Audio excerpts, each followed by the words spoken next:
ng luwalhati. My people perish because of lack of knowledge. If you lack knowledge of a thing, especially knowledge about God, it will be to your disadvantage. Why? Watch me now. Dahil ang isang bagay na hindi mo alam, diyan mag-capitalize ang demonyo. Pero pag alam mo ang isang bagay, hindi kanya pwedeng isahan. That is why the Lord Jesus Christ Himself says, you shall know the truth, and the truth shall set you free. But if you remain in the lie or in a lie, the devil is the father of all lies. That is why, pag hindi alam ng mananampalataya yung katotohanan, yan ang magiging advantage na gagawin or exploit ng kalaban. Now, what is the symbol of the cross of Christ? I've researched, this is not mine, but just a research. So I found out that in ancient times, the cross of Jesus was an object of torture and death. Kaya kung makita ninyo si Kristo kung paano siya pinako sa cross, talagang torture. Why? Because the cross before, in the ancient times, it was a capital punishment, death penalty. In our time, high-tech na ngayon, tuturukan ka na lang, then you will rest in peace. Noon, iba. Bakit nila tinotorture ang mga tao sa cross? Para wag pamarisan. Ano pa? It became a symbol of recognition and reunion for Christians. So every time they see a cross, madali kagad sabihin, Christian ka, no? You are a believer of Christ. On the other hand, indeed, the cross of Jesus symbolizes the salvation of mankind. So every time you see a cross, the first thing that will come into your mind is this. It is the salvation of mankind. Okay? In His death, Jesus Christ redeemed original sin and granted mankind forgiveness. So every time I look at the cross, it symbolizes salvation, at the same time forgiveness of all our sins. Ibig sabihin, we deserve to die, but Jesus took our place. He died on our behalf. I think God deserves a clap offering for that. Amen? Ikaw dapat mamatay, kinuha niya yung pwesto mo, siyang namatay para ikaw ay mabuhay. Itong ganitong katotohanan, pagka hindi ito malaman, ang mangyayari, you will take your Christianity as simple. You treat it as simple. No, it's not. Ang pagiging Kristiyano o mananampalataya ay napakadakila dahil napakamahal. Actually, the price of our redemption, it is priceless. Kaya marami nangangaral, Brother Dilio, sinabi nila, salvation is free. No, it's not. Somebody paid for our salvation. Why? Because salvation is priceless. Walang sino mang tao pwedeng magbayad para maligtas. And it cost the very life of Jesus, God the Son. He paid for our sin so that we will be set free from sin. Kaya mahalaga, alam natin ang power ng cross na ito pala, ito ay pinatawad. It is a symbol that God granted mankind divine forgiveness. When you speak about divine, it comes from God, comes from heaven. Kaya pag alam mo to, mahihiya ka nang gumawa ng kasalanan. Why? Hindi mo kakayanin, pag hindi mo naintindihan, okay lang sa yung gumawa ng kasalanan, at yan ang problema ng marami sa ngayon. They do not give importance to the Word of God. But if you understand the cross of Christ, it will lead you to a realization. I need to walk and live a holy and a righteous life in honor to my King. That is why mahalaga na maintindihan natin, we live our daily lives to honor God. Question, are you honoring God? That's the question. The power of the cross of Christ, number one, He forgave and canceled our sins on the cross. When you see a cross, other than every time I see a cross, the first thing that reflects in my mind is the forgiveness of my sin. Kahit gaano katindi ang kasalanan mo, i-remind man sa'yo ng dyablo, just look at the cross and forgiveness will swallow and eradicate all condemnations. Your sin, your past sins, your present sins, and even the sins in the future are all covered by the cross. Amen? And what Jesus did, Pastor, mabigat ang kasalanan ko, napakadumi, napakaitim, parang hindi nakakayanin, isinuka na ng lipunan. Anong ginawa ni Kristo? He doesn't just forgive us, He didn't just forgive us, but He canceled. Colossians 2:13-14. When you were dead in your sins and in the uncircumcision of your flesh, God made you alive with Christ. He forgave us all our sins. He forgave us some, He forgave us many, but He forgave us all. That is why today, I am in front of people who were justified by the blood of Jesus through the cross. Pagkasabi sa katabi mo, you are justified. What does justification mean? Justification simply means just as if you'd never sinned. The man standing before you is a sinful man. If God did not choose me, I am now 6 feet below the ground. That is why this is how bold I am in preaching the word. Matapang, bold. Why?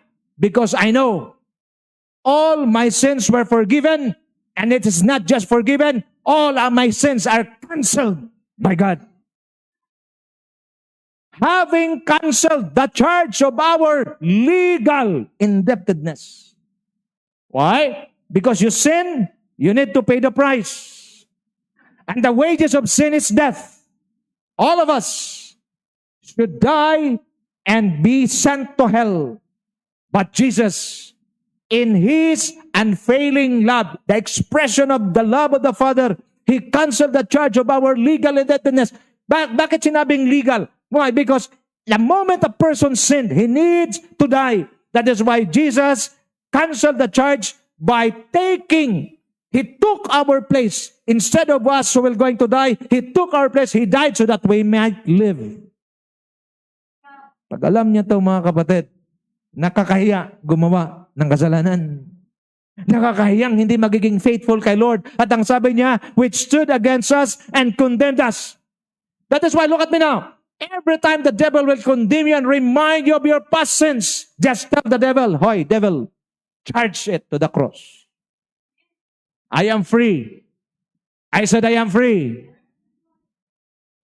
Ang demonyo hindi makamove on. Palagi niyang i-remind siya yung kasalanan mo, i-remind siya yung kahinaan mo. Sabi mo sa kanya, forgiven and canceled. He has taken it away. How? Nailing it to your sins. He took it away and nailed it to the cross.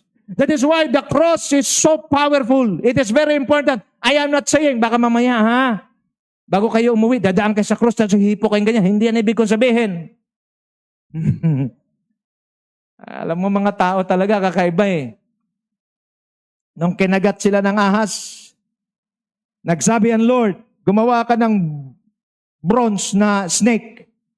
At lahat ng kagat ng snake, titingin lang sa bronze na snake, mawawala yung kamandag. Ang ginagawa ng mga tao, because every time they look at the what Moses created, yung bronze na snake, ang ginawa nila, sinamba nila. This cross, watch me now, this cross is just a symbol. I'm saying to you, Sister Susan, every time na tinitingnan mo ang cross, dapat alam mo ang mensahe, forgiven ka na. Alam mo ang mensahe, canceled na lahat ng iyong kasalanan. Kahit na i-remind ka, Nicole, nagawa mo to, ang sama na kaisipan mo, ano sasabihin mo? Kaya mahalaga, may cross key. Baka mamaya, bili naman kayo, lalagay nyo rito. Titingnan, hindi na. Just itatak nyo sa isipan nyo, the power of the cross of Christ. Hindi tayo lahat exempted. There are times, and most of the time, maybe some of us, most of the time, we commit sin. And that is the tool of the devil to condemn you. Aten ka ng church, nagkasala. Aten ka ng church, gumawa kanina. No. You look at the cross. And every time you look at the cross, we're given, canceled. Amen? And where is my sin? Where is my sin? Your sins. He has taken it away, nailing it to the cross. That is why every time you look at the cross, you see your sins. You see the filthiness. You see the wickedness in you. But Jesus, He took it away. He took it away from you and nailed it to the cross. So every time you see the cross, nahihiya ka. Talagang wala kang choice kundi pupurihin kita. Panginoon, walang hanggan. Why? You understand. Amen? Number 2, He defeated death and the enemy on the cross.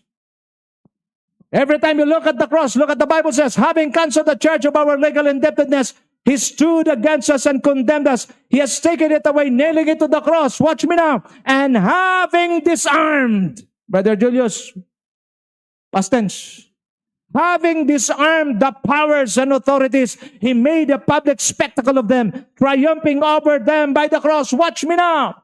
On the cross, Jesus disarmed Satan and his demons. That is why, do not be afraid what the devil, anumang threat na gawa ng kaaway, anumang threat na gawa ng demonyo, anumang gawang threat ng tao, do not be afraid. Why? Because on the cross, He had already disarmed the powers and authorities, including their chief, the devil, Satan himself. May pulis tayo rito. Brother Diyos, pag nasa operation kayo, ang kalaban mo mayroong armas. Ang una niyong ginagawa, dinidesarmahan niyo muna. Tama ba ako? Baka mali ang procedure ko ha. Okay, pinapataas mo ng kamay. Taas ang kamay. Bakit? Kasi didesarmahan. Watch me now. In this battle of life, if you know the power of the cross, you are fighting, Arlene, to a defeated foe. Pag hindi mo alam, akala mo si Satan may power. Pag hindi mo alam, akala mo si Satan may magagawa sa'yo. Iba naman, Brother Diyos, yung time ni Job. Lagi niyang tandaan, si Satanas hindi nakapag-inflict ng anumang karamdaman o nakakapanira kay Job without the permission of God. Kaya, Michael, huwag ka matakot. Pag sinasabi ang demonyo, ganito mangyayari, ganito mangyayari. Wala na. Bakit? Alam mo na. Pag ikaw ay tinatakot ang demonyo, look at the cross. Because on the cross, the devil was disarmed by God. He made a public spectacle. Ano ibig sabihin sa Tagalog? Ipinarada niya. He made a public spectacle of them, triumphing over them by the cross. Ipinarada, kung nakikita nyo, nakikita ko, ipinarada ni Kristo. Ito si Satanas, wala na itong armas. Ito si Satanas at mga demonyo niya, wala nang armas sa mga ito. Ipinaparada ko at pinapakita ko sa inyo. Bakit? Ako'y nagtagumpay na sa krus ng Kalbaryo at sila ay wala nang magagawa laban sa inyo. That is why all you need to do is to know the truth. And the truth shall set you free. We are fighting against a defeated foe. Why should defeat a defeated foe? Whether you fight or not, you are already a winner. That is why we are called in the Bible more than... Why more than conquerors? Because whether we fight or not, we are already winners. Every time you look at the cross, I am more than a conqueror. Every time you look at the cross, yung aking pagmumura, yung aking kahinaan, nandun na pala sa cross. But the devil is trying to deceive you. At inilagay sa utak mo, Julius, makasalanan ka. Julius, marami kang ginawa. Just look at the cross. Yes, may ginawa ako. Pero lahat ng ginawa ko, pinako na ni Kristo. At ako ay malinis na at wala ng kasalanan. Bakit? Binago at inalis ng Panginoon. So now, every time you look at the cross, wow, He defeated the death and the enemy on the cross. Number 3, He removed the curse or curses over our lives on the cross. Jesus did not just, redeem and forgive us, cancel our sins. He did not just defeat the devil, but He also removed the curse. Hindi nyo alam ito, no? Sabi ng mga matatanda, pag ang tatay mo, ang lolo ng lolo mo mahirap, yung lolo mo mahirap, yung tatay mo mahirap, kailangan pa bang i-memorize yan? Dapat ikaw ay mahirap din. It's a curse. Pag ang lolo mo may high blood, ang tatay mo may high blood, dapat ikaw din ay may high blood. No. Andito ba si Jocelyn? Sa aming angkan, lalo na sa side ng mama natin, wala na graduate. Tuwing mag-aaral, sa halip na sa eskwelahan papunta, nandun sa bayabasan. Kaya pagka hindi makapagtapos, anong gagawin? Construction. Mahirap. But what we did, nung aking matanggap ang revelation na to, sabi ko, Lord, sa mga anak ko, talagang, by the grace of God, sila ang magbe-breakthrough. True enough. Pag breakthrough ni Joshua at saka ni John, pag graduate nila, sunod-sunod, may mga nag-graduate na rin sa aming mga kamag-anak. Amen? He removed the curse and He had broken the curse over our lives. For all who rely on the works of the law are under a curse. As it is written, cursed is everyone who does not continue to do everything written in the book of the law. Watch me now. Hindi mali ang Old Testament. But the Old Testament had the God who wrote the Old Testament, there is a curse if you are not able to obey it. And we cannot obey the law. Why? Because we are sinful. That is why we are under curse. But the Old Testament itself is not curse. It is not a curse to us. The failure to obey it is a curse to us. Now, clearly no one relies on the law is justified before God because the righteous will live by faith. The law is not based on faith. On the contrary, it says, the person who does these things will live by them. Christ redeemed us from the curse of the law by becoming a curse for us. Tayo ang sinumpa, si Kristo ang pinagpala, pero ang Kristo na pinagpala ay nagiging sumpa para tayo mga sinumpa ay magiging mga pinagpala. Palakpak! Pagkasabi sa katabi mo, I am blessed. I am no longer under a curse. Say it, I am no longer under a curse. I am blessed. For it is written, cursed is everyone who is hung on a pole or on a tree. Lahat ng mga pinako, lahat ng ibinitin sa puno, the cross is cursed. And because we are sinful, we are cursed. We were cursed. But because of God's love, He took the curse. He who is blessed became a curse so that we who are cursed will become blessed. That is why every time you look at the cross, it's a blessing. Tingnan mo ang cross, Brother Julius. Parang wala siyang kadating-dating sa... Ewan ko kayo kung may dating. Tingnan nyo nga. O ngayon, may dating na. Kasi naintindihan nyo na.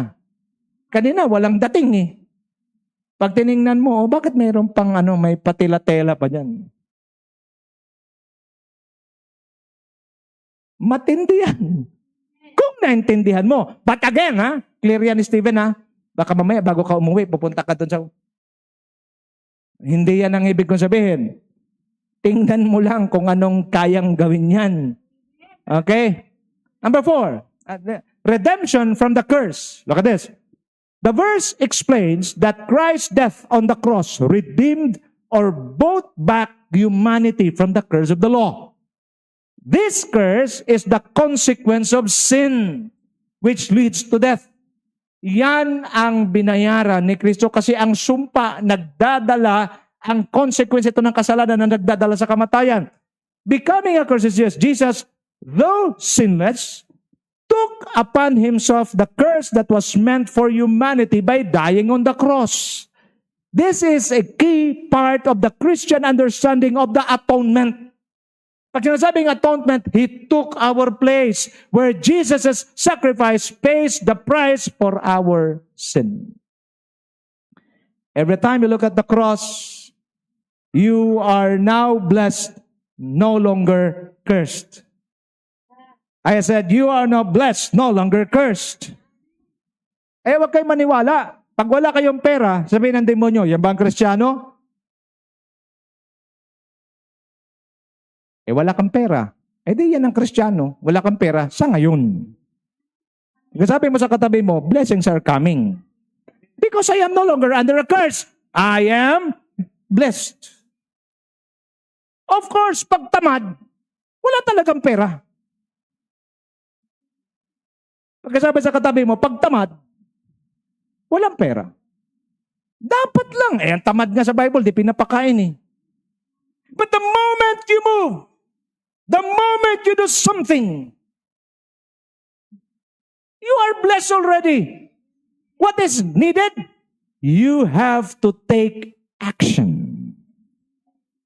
The moment you take action, the moment you do something, tingnan mo. Wendell, pag nakaupo ka lang dyan sa bahay mo maghapon, wala kang ginagawa, wala nang mapupunta sa bahay mo kakatok, Wendell, ito yung 1,000. Bakit? Pinabigay ni Lord. Wow, ang sarap. Pero kailangan ni Wendell, pag tinawag ako, saan ka, Wendell? Nagmamaneho ako, pastor. Move it ba? Lala move. Oh, Joyride. Oh, basta. Pag kumilos ka, may gagawin ng Diyos. Bakit? You are blessed already. You are blessed already. All you need to do is to take actions. Number 4, He gives us complete freedom through the cross. Kaya, maintindihan natin, malaya na tayo. Malaya sa kabalisahan, malaya tayo sa lahat ng mga nararamdaman, maging sa karamdaman. Galatians 3:14, that the blessing of Abraham might come upon the Gentiles in Christ Jesus, that we might receive the promise of the Spirit through faith. Freedom through faith is this. Further explains that this redemption was done so that the blessing given to Abraham, the promise of salvation, might come to the Gentiles, non-Jewish people. Tayo yun. This means that through faith in Jesus' sacrifice, people are set free from the curse and receive the promise of salvation. We are free. The Bible says, it is for freedom that Christ has set us free. Stand firm, then, and do not let yourselves be burdened again by a yoke of slavery. Now watch me now. Tingin sa akin. We are free through the cross. The moment you look at the cross, it speaks about complete freedom. Do you believe that you have been set free by God? You are free from the curse of sin. You missed to say amen. You are free from the curse of sin. It simply means you will no longer go to hell. You are bound for heaven. You are free from financial problems. Parang yung amen, parang piano Amen, amen, amen, amen. Dapat isang tingin lang. Kaya tingin sa akin, financially, on the cross, you are free. You got it, Elvis? You are free. But you need to work. For faith without works, I have faith that I am free. Yes, good. But faith without work is... Do you understand it now? Kaya natutuwa ako sa iba Kukuha ka lang. Alam nyo, pagka wala kang pera, punta ka lang sa mga kapitbahay. Asan yung mga basura yung tatapon ko? Bibigyan ka ng pera? May pera ka na. There's a lot of things to do. Galatians 5:1 emphasizes that Christians are called to live in freedom from sin and the law, not to return to a life of bondage. Now, watch me now. Marami kasi nagtuturo prosperity gospel. You just declare, you will get this. But today, the Lord sent me to you to tell you, prosperity gospel is also a doctrine. But there is also a doctrine that is mentioned in the Bible, and that is the doctrine of suffering. Doctrine of suffering. Did Jesus suffer? Did Jesus suffer? Did Paul suffer?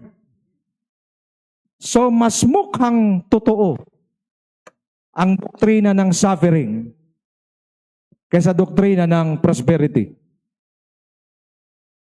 I remember this one pastor who preached the prosperity gospel. Sabi niya, Sister Susan, what you declare will become a reality. The man misquoted the declaration. He went to a showroom of Toyota, and then he looked at a new Fortuner, and he commanded the Fortuner, because what I declare must become a reality. He said to the Fortuner, you are mine, and I command you to go home now. Sabi niya sa Fortuner, uwi! Pinapauwi niya sa bahay. Why? Nag-abang siya, Brother Julius, walang Fortuner na umuwi. In the first place, paano uwi yan? Di mo binayaran. See? This is the problem without knowledge of the word. Claim, it is just declare and claim doctrine. He says to the Fortuner, uwi! Paano uwi? Una, walang bayad. Pangalawa, walang driver. Do you understand it now? Sometimes or oftentimes, we experience the doctrine of suffering. Kasi mula ka palang business mo, suffered talaga. From Cavite, kakaroon ka ng meeting dito sa Taguig. Gas, stress sa daan, suffering. Magtanim ay di, maghapong, hindi na nga, di pa. During sowing season, sakit, mahirap, suffering. But laging tandaan, one day, God will turn our mourning into dancing. When there is a season of sowing, I want you to understand there is also a season of harvest. If there is a season of suffering, there is also a season of gladness. But you need to understand, intindihin natin, mayroong suffering at hindi tayo pwedeng exempted dyan. Why? Because sufferings are good for us because it forces us to grow. Kaya pag nag-suffer kayo, huwag kayo maging sentimiento. Puro na lang ba ito ang buhay? Ganito na lang ba talaga ang buhay? Yan ang season mo. Di ba may mga tanim tayo? Anong season ngayon sa mga prutas? Di ba avocado? Makinig kayo. Sa Pilipinas, bless ang Pilipinas.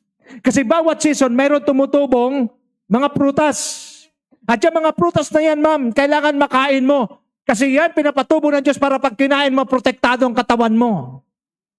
Eh, ikaw, puro ka donut pa rin. Pangalan na nga, donut. Eh, kinakain mo pa, donut na nga eh. Do you understand it? Every season, there is a corresponding situation. If it is the season of suffering, then persevere, endure. Totoo ang doctrine ng suffering. Jesus suffered? Yes. Paul suffered? Yes. John suffered? Yes. All of the great men of God suffered. But at the end of the day, where are they now? Enjoying the reward, the blessings of their sufferings. Mabagal tayong matuto pag blessing. Bakit? Ewan ko ba ang tao? Usap kami ni Cora. Tingnan mo mga salita, Brother Julius. Pag may problema, pag mabigat ang pagsubok, Yahweh, Lord. Pag nakatapos sa pagsubok, balik uli, kakalimutan uli ang Diyos.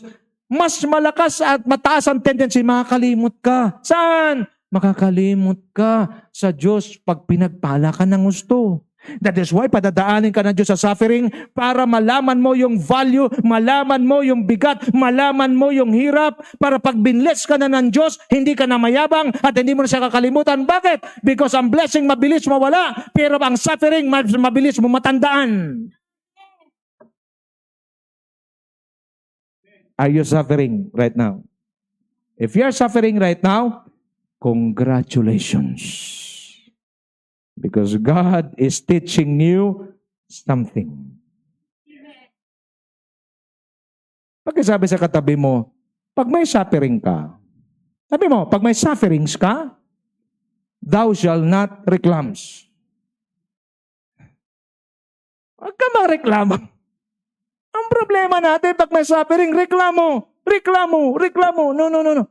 The more you complain, the more the process is being delayed. Assurance of our freedom. John 8:36. So if the Son sets you free, when Jesus sets you free, you will be free indeed. Sa Tagalog, kung ikaw ay pinalaya ng anak, lubos ka ng malaya.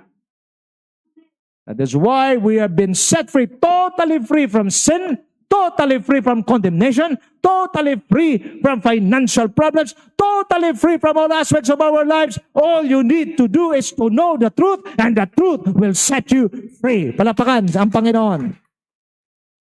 What I'm telling you today is the truth. Makakalagpas tayo sa kakapusan. Malalagpasan mo ang karamdaman. Malalagpasan natin lahat. Bakit? Because of the power of the cross. What shall we do to keep our victorious position? Let's offer our lives to the Lord as living sacrifice or sacrifices. The Lord is good. Romans 12:1 and 2. Bantayan nyo yung 12:1 and 2. Romans 12:1. Therefore, I urge you, brothers and sisters, in view of God's mercy, to offer your bodies as a living sacrifice, holy and pleasing to God. This is your true and proper worship. Do not conform to the pattern of this world, but be transformed by the renewing of your mind. Then you will be able to test and approve what God's will is. His good, pleasing, and perfect will.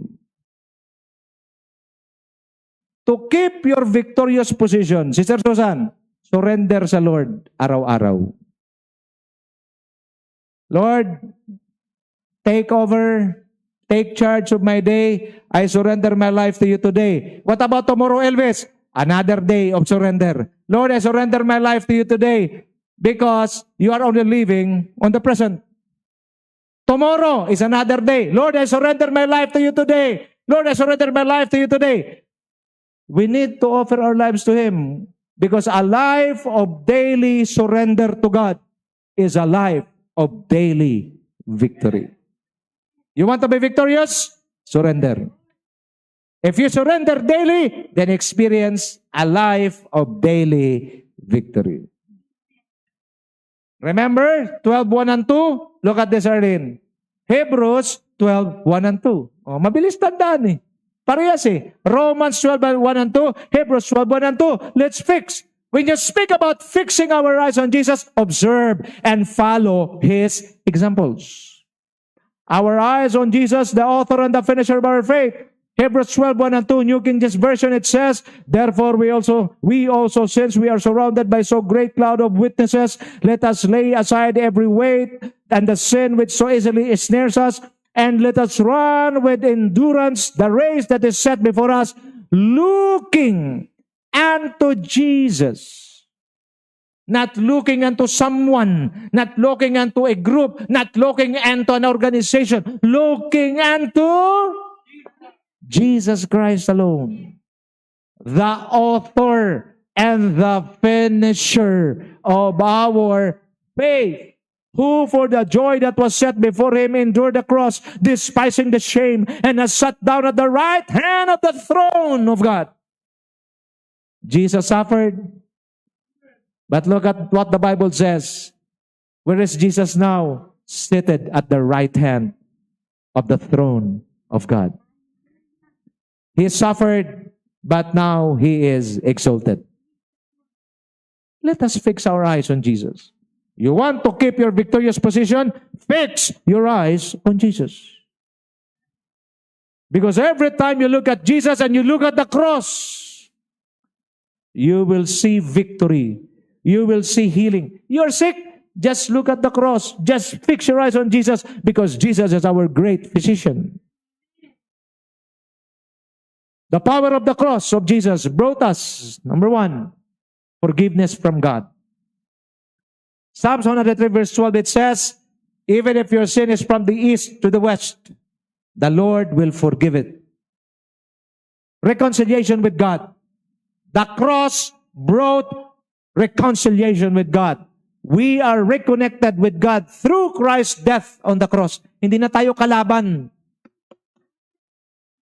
Before, we are enemies of God because we are doing sin. But today, through the cross, we are no longer enemies. We are now friends. Pagkasabi sa katabi mo, friends again.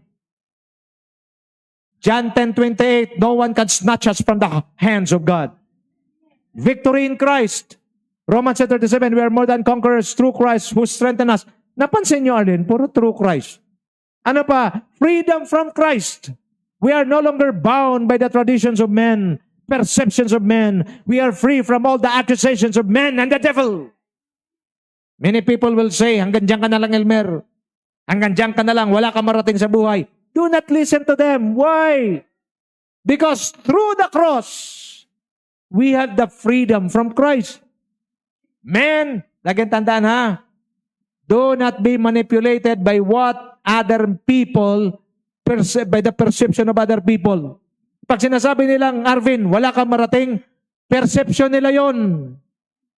Gets mo? Yun ang pananaw nila. Pero wag kang maniwala. Bakit ang Diyos ay may pananaw sa iyo? At sa pamamagitan ng cross ng Panginoong Jesucristo, ikaw ay pinalaya na sa lahat ng gawa ng kaaway, maging sa sinasabi ng tao. Palakpak para kay Lord. Maraming mga tao, why do you listen to what people say? Your business will not work for you, but for us it will work. Do not live according to the perception of others. Can I help you? Pag may magkasabi sa iyo ng negative, take it as an opportunity to prove yourself. Wala ka marating? I'll show you. Hawakan mo yung sinasabi mong wala ko marating at imbitahan kita pag narating ko na. Pinagawa ko ang bahay namin, may dumating, Christian. Ay yung pintuan ng kwarto namin, saka pintuan ng kwarto nila ni Joshua tsaka ni Jan, magkatapat. Sabi ng Christian, nako pastor, ilipat mo tong pinto. Bakit? Tapatan eh. Sabi ng pungsoy, gusto ko siyang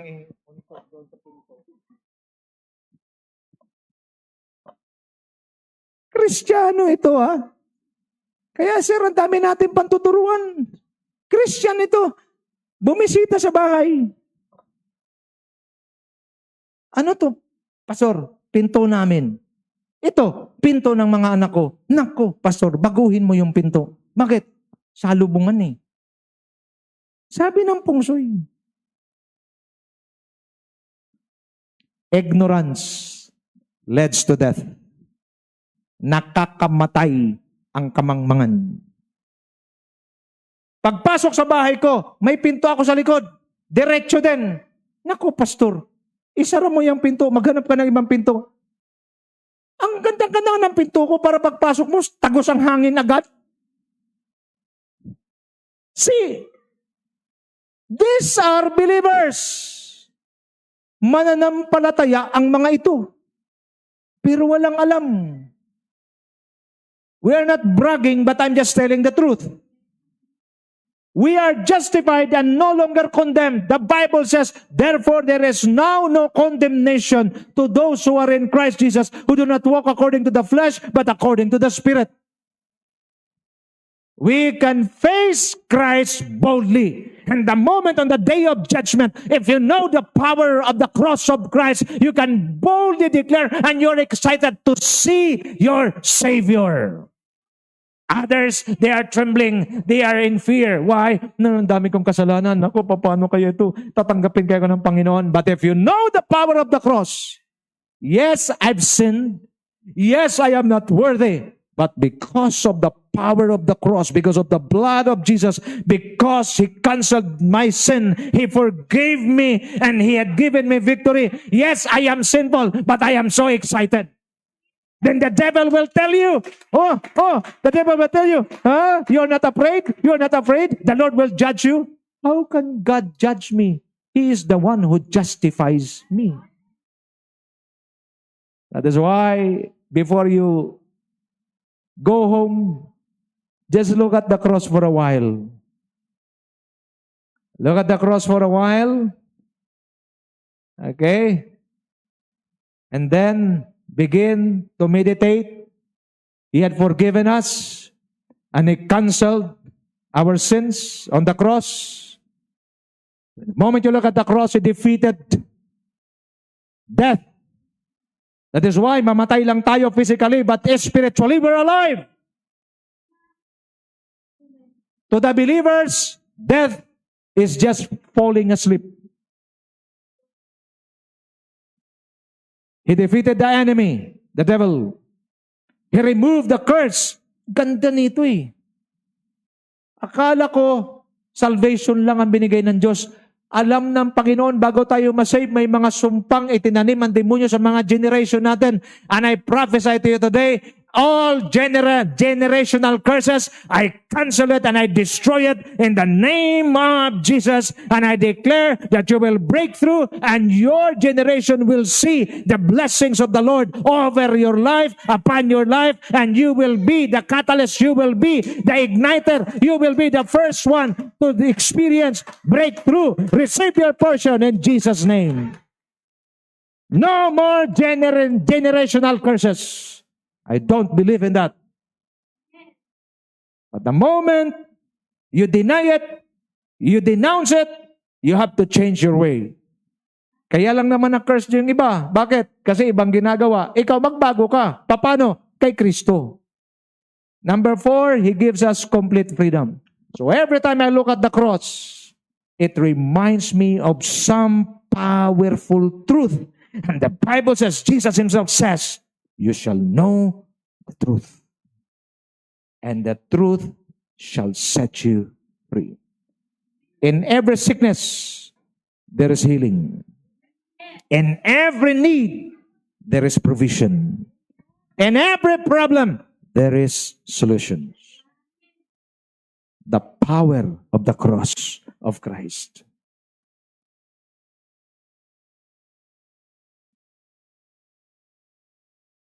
Have you received the power of the cross of Christ? Let us all stand.